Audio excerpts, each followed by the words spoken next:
दोस्तों, बहुत पहले की बात है। एक गरीब इंसान अपनी गरीबी से बहुत परेशान हो गया था। अपनी गरीबी के कारण उसका अपने परिवार का पालन पोषण करना बहुत कठिन हो गया था।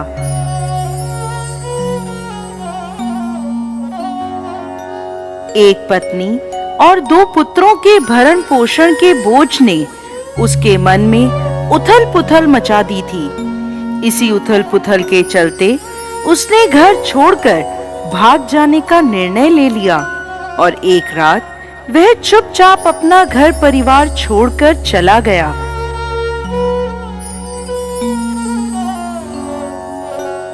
वो रात में बिना किसी मंजिल को निर्धारित किए चला जा रहा था।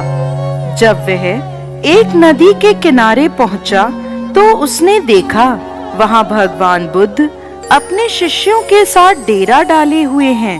ये देख उसने निर्णय लिया कि वो सन्यासी हो जाएगा और भगवान बुद्ध का शिष्य बनकर उनके साथ ही विचरण करेगा।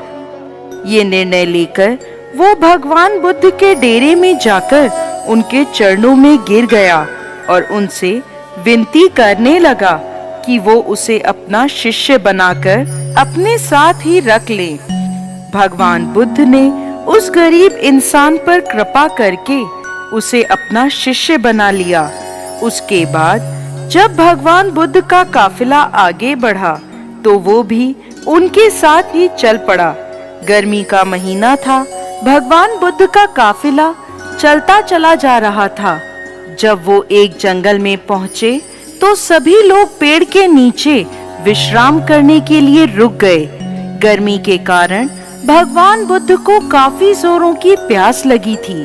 उन्होंने अपने नए शिष्य से कहा, यहाँ पास में सरोवर है, तुम जाकर वहां से पानी ले आओ। भगवान बुद्ध का आदेश सुनकर वो सरोवर से पानी लेने चल पड़ा।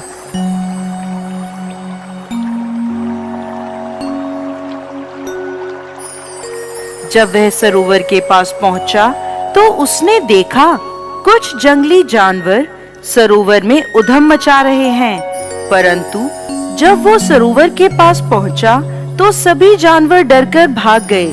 उस शिष्य ने सरोवर के पास जाकर देखा कि सरोवर का पानी जानवरों के उधम मचाने के कारण काफी गंदा हो गया था।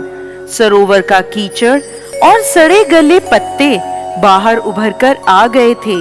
इतना गंदा पानी देखकर वो बिना पानी लिए ही वापस आ गया और आकर भगवान बुद्ध से बोला, भगवान, उस सरोवर में तो बहुत ही गंदा पानी था, उसे तो पिया ही नहीं जा सकता। शिष्य की बात सुनकर भगवान बुद्ध कुछ देर तक कुछ नहीं बोले। फिर उससे कहा, जाओ उसी सरोवर से जाकर पानी ले आओ। भगवान बुद्ध का ये आदेश सुनकर वो शिष्य पानी लेने चल तो पड़ा, परंतु मन में यही सोचता जा रहा था कि भगवान बुद्ध इतने गंदे पानी को पिएंगे कैसे। जब वह चलता हुआ सरोवर के पास पहुंचा तो ये देखकर चकित रह जाता है कि सरोवर का पानी निर्मल और स्वच्छ हो गया है।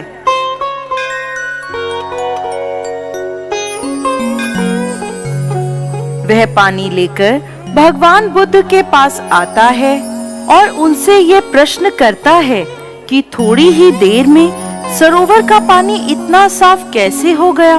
तब भगवान बुद्ध ने उसे समझाते हुए कहा, जब जानवर पानी में उधम मचा रहे थे तब उसका कीचड़ उभर आया था, परंतु कुछ देर शांत रहने पर कीचड़ वापस नीचे बैठ गया और पानी फिर से निर्मल हो गया।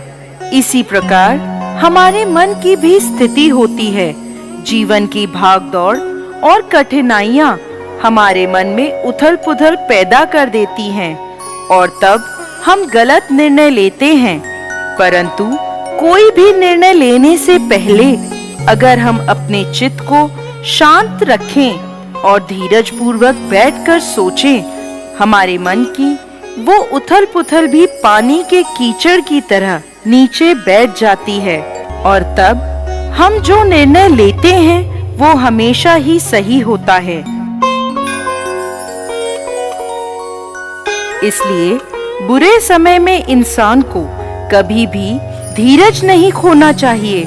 भगवान बुद्ध का ये उपदेश उसके समझ में आ जाता है और जब वो शांति से बैठकर सोचता है तो उसे ये आभास हो जाता है कि उसने घर छोड़कर गलत निर्णय लिया था और वो भगवान बुद्ध से आज्ञा लेकर अपने घर वापस चला जाता है। तो दोस्तों, कैसी लगी आपको आज की हमारी ये कहानी? हमें कमेंट बॉक्स में लिखकर जरूर भेजिएगा और साथ ही साथ हमारे इस चैनल को सब्सक्राइब जरूर करें।